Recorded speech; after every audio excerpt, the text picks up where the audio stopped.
In today's video, we're talking some of the comic book writers that I really like, and then we're going to do some recommendations as well. I picked 3 different comic book writers. Obviously, there's a whole bunch that I could talk about.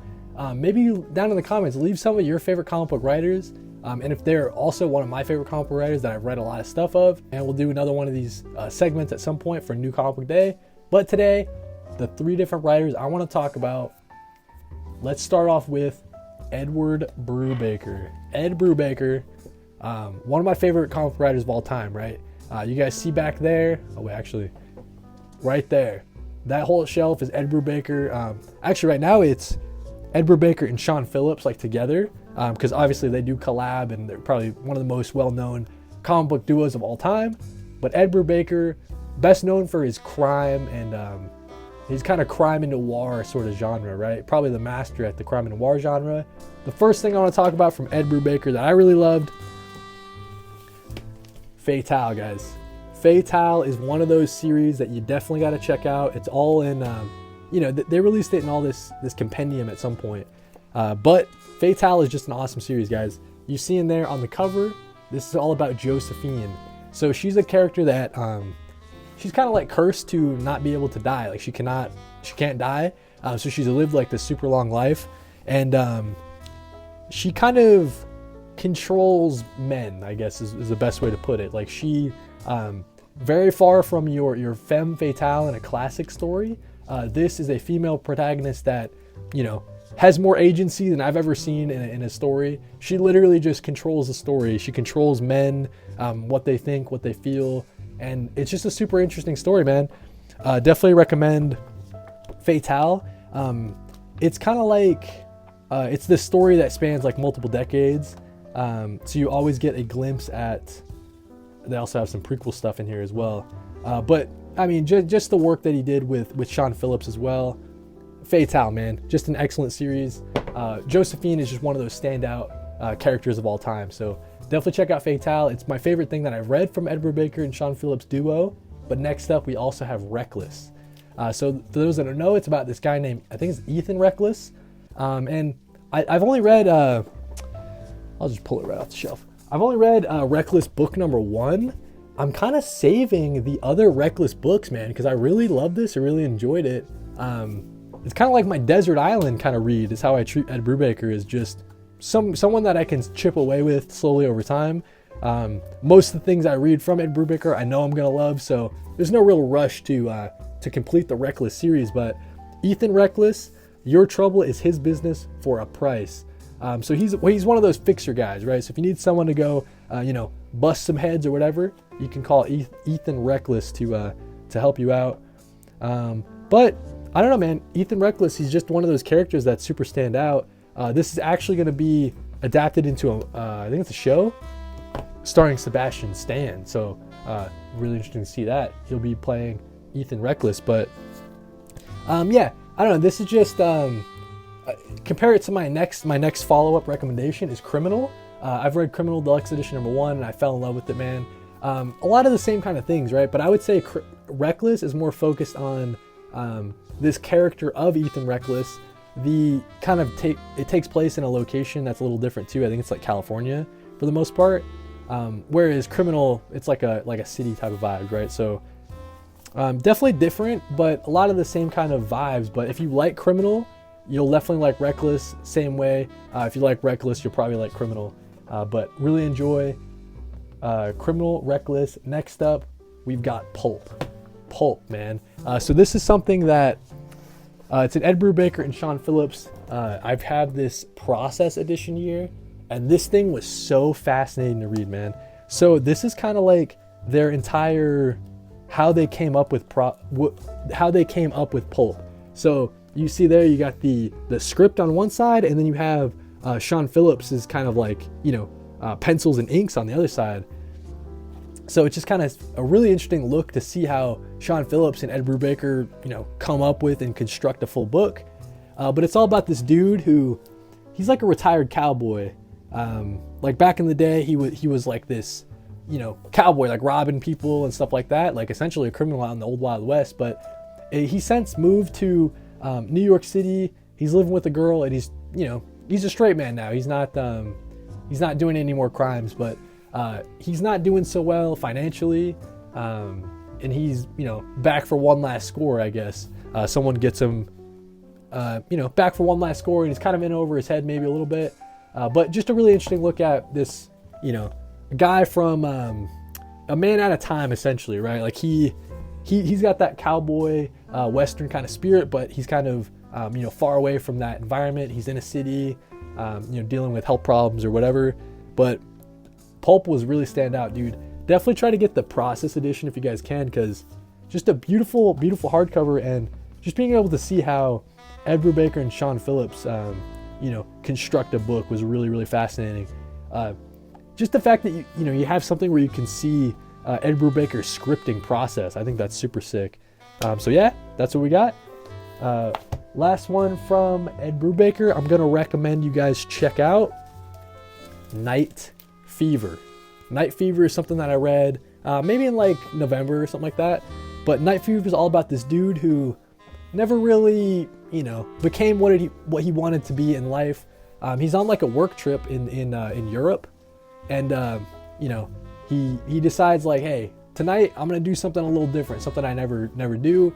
He follows someone, he gets in kind of over his head in like this nightclub sort of situation. And anyways, this work trip turns out to be like a very eventful night for him. So he goes on like this really dark path of, you know, towing the line between like a good guy and a criminal. And this isn't really what he was doing. Like he has a wife and kids at home, and he's in like the book selling business or whatever. So this is totally unlike anything he's ever done before. And then how it wraps up is super interesting, man. It's all because he meets like this guy in a nightclub, and he gets super in over his head. The friend kind of drags him down and gets him involved into some pretty seedy stuff. So yeah, man, Night Fever was definitely a fun read, and it's not very long either. You guys are seeing there. Definitely a quick read. You could read it probably one sitting, but Night Fever was definitely a highlight for me in terms of Ed Brubaker and Sean Phillips stuff. That's all I have for right now in talking about Ed Brubaker. Obviously, there's 100 other things I could mention, but I just wanted to stick with 5 for now. Daniel Warren Johnson is my next comic book writer up. The first thing I want to talk about from Daniel Warren Johnson is Extremity. This was an interesting story, man. So it's like takes place way in the future. You have all these different, you know, tribes of people that are living on these floating islands because of some like nuclear disaster that happened on Earth. And these kind of tribes are going to war with one another. You know, revenge for revenge for revenge. It just keeps escalating into this crazy all-out war. This girl's mom was killed in like one of the battles, so her and her tribe leader of a dad, they're gonna go after this other tribe, man. They're gonna definitely, you know, make them pay, I guess. So that it's a story about revenge and kind of like the toll that revenge can have on a person. So yeah, definitely check out Extremity. Not my favorite Daniel Warren Johnson read, but really great stuff there. Do a Powerbomb is the next one up. One of my favorite series of all time. So you have this girl who wants to get into like wrestling, and she, you know, her mom had passed away due to an accident in the wrestling ring. So her mom has passed away. She wants to kind of follow in her mom's footsteps and become like one of the best wrestlers of all time. And then what happens is she gets kind of recruited to this like otherworldly, like other dimensional wrestling tournament. So it's like against like these crazy like gods and like crazy creatures and stuff like that. So definitely check out Do a Powerbomb. It was really sick. Mike Spicer on that one especially, man. Really great stuff there. Murder Falcon is the next one up. So this is all about this dude who was sent in like a rock band or whatever. The rock band has since broken up, but this Murder Falcon from like another dimension, and when I say Murder Falcon, he's like a falcon with like huge muscles and guns and stuff. He is going to help this dude kind of get the band back together, because the band needs to be back together to save the Earth. The Earth is getting invaded from all these different creatures. So Murder Falcon and this dude have to, you know, get the band back together and take on all these different creatures. Murder Falcon was great, man. Again, not my favorite Daniel Warren Johnson series. I think Do a Powerbomb is up there, but I would say Murder Falcon is maybe better than Extremity. I think I enjoyed it. It's got a lot of heart. Murder Falcon will definitely make you cry, that's for sure. Number 4, we got Wonder Woman Dead Earth. So this is a DC Comics Black Label series. I love most things that come out of DC Black Label. And the thing about Wonder Woman Dead Earth, right? It takes place well into the future. I think kind of the vibe is like, it's post-apocalyptic, right? Something terrible happened to the superheroes, and Wonder Woman is kind of like one of the last ones alive, and she kind of has to figure out what's going on and help kind of this last remaining group of human survivors, figure out, figure stuff out as well. So Wonder Woman Dead Earth, man, that was one of the first Daniel Warren Johnson things that I read. I have it here in this, DC Black Label. They have like the prestige kind of square bound, but Wonder Woman Dead Earth was like one of my favorite Wonder Woman stories I've ever read. You can kind of consider it an Elseworlds, right? Like it's not taken into continuity, but super action packed, and a lot of the twists and turns, man. This one will have you guessing for sure. So Wonder Woman Dead Earth, definitely recommend it, especially if you're trying to read some more Wonder Woman stuff. That one should be on your list. Last one from Daniel Warren Johnson, man, is a Transformers title. He's been writing that over at Skybound Image. At first he was doing the art for it, but now Jorge Corona's doing the art. And yeah, man, I just will say that if you're gonna read Transformers, you probably want to read everything Energon Universe, and I don't blame you. It's all great stuff, man. So if you pick up the Transformers title, you're not gonna be disappointed.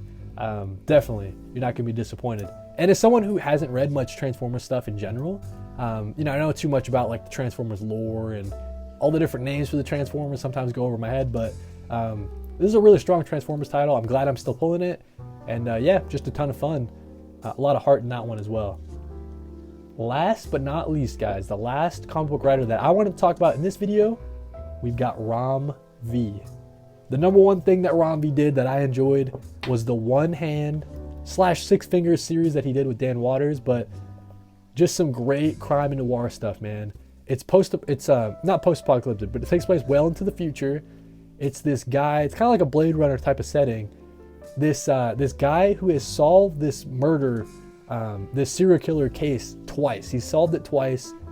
It's like weird that it even happened a second time, but now they're sure they got the killer again, right? Well, turns out the killings are back. So this guy is like, dude, I gotta solve this one case, man, before I retire. This is the one case that I wasn't able to solve. It keeps opening up. Like I cannot nail down who is actually doing all these killings. And then on the Six Fingers side, it takes place from the serial killer's point of view. So it's got this really interesting like cat and mouse type of thing. You got Ram V writing the detective's point of view, and then Dan Waters writing the serial killer's point of view. And just some really interesting back and forth between those different series. But one of the best things that I read last year, super standout, and definitely my favorite Ram V thing that I've read. Next up, we've got Many Deaths of Laila Starr. Just an excellent series, man. I have it right here. I have it right here. Got this nice Boom, like deluxe edition that they do. Really great stuff with Felipe Andrade. It's about this girl who, the goddess of death, right? But someone on Earth is going to invent the key to immortality, essentially. So her job is obsolete. She gets fired. I mean, you don't need the goddess of death if every human's going to be living forever. So she goes on like this kind of personal journey, dying over and over again. In each issue she dies, and she kind of learns like a lot of different life lessons and stuff like that. Kind of like the importance of living, the importance of being a human. Some really trippy and heady stuff from Ram V, but that's really what he does best. And some really great artwork from Felipe Andrade. Just really beautiful stuff, man. Definitely you won't regret checking out the Many Deaths of Laila Starr. It's one of those series that's going to stick with you for sure. Next up, dude, I want to talk about Dawn Runner. So Dawn Runner is a series that Ram V was doing with Evan Cagle, and ever since this Dawn Runner series, man, they've been doing the New Gods, right? So this creative team kind of got their start doing this Dawn Runner series. Dawn Runner is all about, it's kind of like Pacific Rim, right? So you have these kaiju that are coming out, and the different kind of mechs that the humans have created to fight these kaiju. This girl is like one of the best, mech fighters of all time. She's taken out all the different kaiju. Her daughter is really sick though, and so that kind of weighs heavily on her. But what is interesting in this series is it's like the next level up from your basic Pacific Rim like plot. She has like this kind of mind meld with the mech, and it gets kind of like her wires crossed with someone in the past, right? So it's like taking that next sci-fi step, and it's really what set it above something like Pacific Rim for me. It's not just your regular mech versus kaiju series. This is some really great sci-fi stuff from Ron V, and the artwork from Evan Cagle. I mean, just insane mech versus kaiju battles. Really awesome stuff. Definitely check out Dawn Runner. And then number 4, Aquaman Andromeda, man. Aquaman Andromeda was a DC Black Label series that Ron V did with Christian Ward. Christian Ward's artwork is just spectacular, man.